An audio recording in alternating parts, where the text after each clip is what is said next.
ఈరోజు నీ ఫోన్లో 500 మంది కాంటాక్ట్స్ ఉండొచ్చు, కానీ అర్ధరాత్రి 2 గంటలకు ఒక కాల్ చేస్తే ఎంతమంది ఫోన్ ఎత్తుతారు?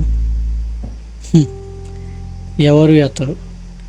ఎందుకంటే ఆ సమయంలో అందరూ నిద్రపోతారు కాబట్టి.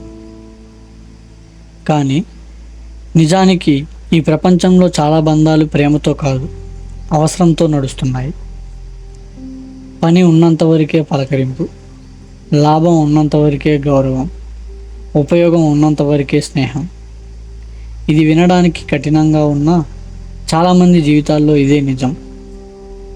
కానీ ఇక్కడ ఒక విషయం గుర్తుపెట్టుకో, స్వార్థం అంటే నీ గురించి నువ్వు ఆలోచించడం కాదు, నీ లాభం కోసం ఎదుటివాడి బాధను కూడా పట్టించుకోకుండా ఉండడమే స్వార్థం.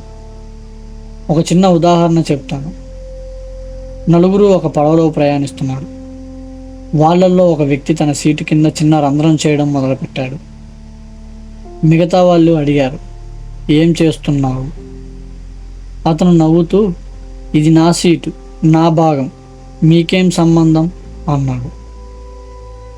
కొన్ని నిమిషాల తర్వాత ఆ రంధ్రం గుండా నీళ్లు లోపలికి వచ్చాయి.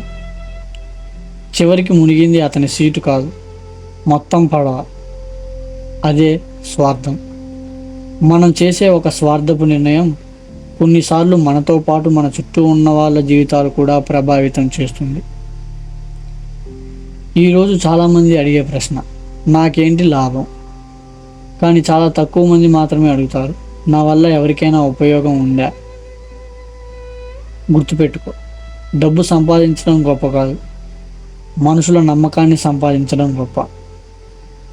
ఎందుకంటే డబ్బు పోతే మళ్ళీ వస్తుంది, కానీ ఒకసారి పోయిన నమ్మకం మళ్ళీ రావడానికి సంవత్సరాలు పడతాయి, కొన్నిసార్లు అసలు తిరిగే రాదు.